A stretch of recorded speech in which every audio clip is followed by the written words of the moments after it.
Today, we shall discuss the functions and the importance of capital market. How does it help us? See, the capital market plays a significant role in accelerating the economic growth of the country. So, if the capital market is developed, right, so the economic growth also shoots up. So, these are correlated. Good capital market, a developed capital market shows that the economy is economically that country is in a good progress. The capital market mobilizes the resources and diverts them to productive channels. Now, people have money. If there is no well-developed capital market, that money will be just blocked up in their almiras. So, if there is good capital market, those resources are shown the mobilization and they are put into good productive channels so that they can earn interest, they can earn profit on their money. See, the first point is encouragement to saving. Capital market helps us to save. A developed capital market enables the banking and non-banking institutions to provide facilities which encourage people to save more. If there is no well-developed capital market, there will be no banking, good banking services, non-banking financial institutions will not be there, and so people will not be in the habit to save. So the encouragement of saving comes from a developed capital market. In less developed countries where there is no capital market, there is less saving, right?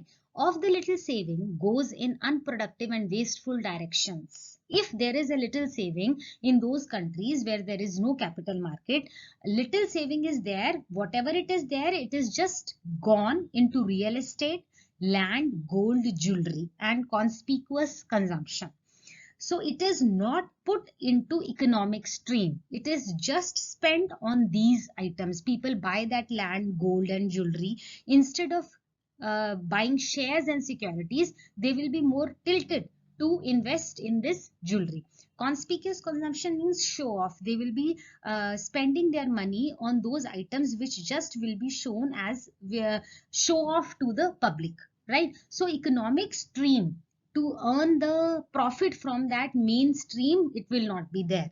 So we conclude that good capital, developed capital market means more savings, and in those areas where there is absence of capital market, there is first of all no savings, and if at all it is there, it is just spent on these items.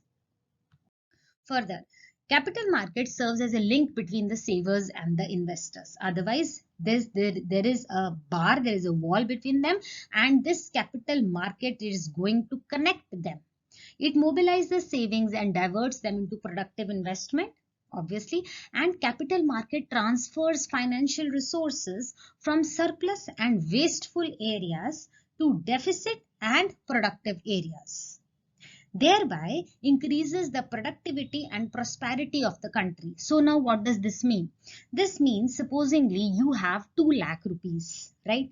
And there is no such capital market existing in your country. So what will you do is those 2 lakh in cash, they will be lying somewhere in your Almira.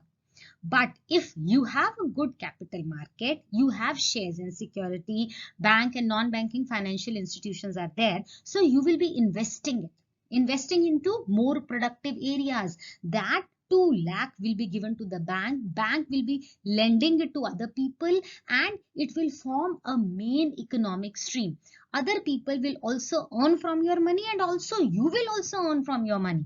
So totally the country's productivity and prosperity will increase. Otherwise that money will be lying idle.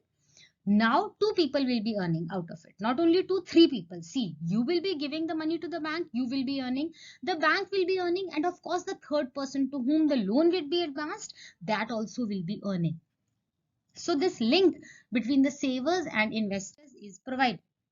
Now the third point is encouragement to investment. See, capital market lend to businessmen and government and hence encourage investment. Now a businessman who needs money, he will be borrowing it from the capital market, and what will he do with that money? He will not just keep it for the sake of keeping it. He will be entering into a venture. He will be investing it. So when he will be investing that money, that means he will be providing employment opportunities to other people. right? He will be earning himself, and of course employment to other people, that will increase the prosperity, that will increase the national income of the country. So this encouragement to investment is possible if there is a developed capital market in the country. See, various financial assets like the shares, securities and bonds, they induce the savers to lend the government or invest in the industry. So if you are buying some shares of any company, you are investing your money in that company, and that company, he'll be collecting the money from the public and reinvesting it. So the basic lineup comes that it is an encouragement to investment. Further, see, with the development of financial institutions, capital becomes more mobile. How does it become more mobile? Otherwise, it is lying idle in everybody's houses. But now the mobilization takes place. It moves from your idle Elmiras to the banks, and from banks to the businessmen or to the government. So it becomes mobile, right? So the interest rate falls, obviously, and therefore the investment increases. So the encouragement to investment gives a bigger boost up this capital market, gives a big shot boost to the investment. Further, it promotes economic growth. All these are correlated. See, apart from reflecting the general condition of the economy, the capital market also smoothens and accelerates the process of economic growth. Now, since that money will be put into more investment use, what will happen? The national income of the country, the economic growth of the country, it will accelerate. Proper allocation of resources will take place, which will result in the expansion of trade and industry, both in the public and the private sectors. As we just studied, that this investment takes place not only in the government sector, but the private businessmen also takes loan and give more investment, which promotes balanced economic growth in the country. So the upliftment of the country will definitely take place, and it promotes the economic growth. Further, stability in security prices. See, the capital market tends to stabilize the value of stocks and securities.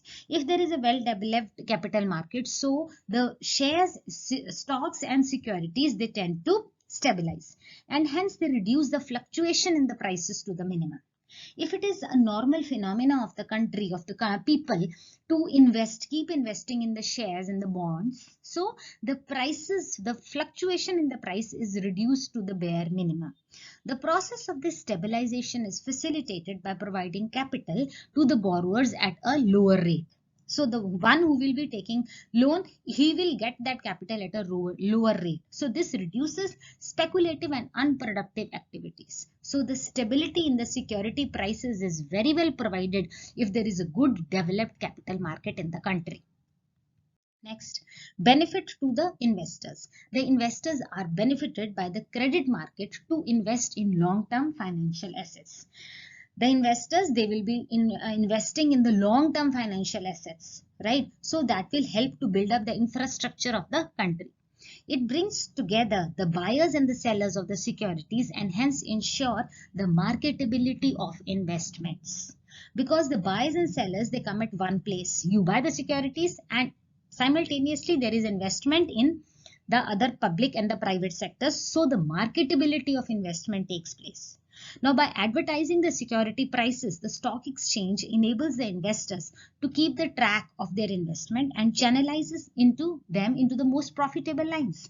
Now, if you are a part of that demat account and you are investing in the shares, right? So your prices are being reflected. How many shares are you holding and what is the current price of them? This is being shown to you, and in that case, you keep a track of your investment, and of course, you can put your money into the most profitable line. You can put the money, you can invest the money into the most profitable shares, right?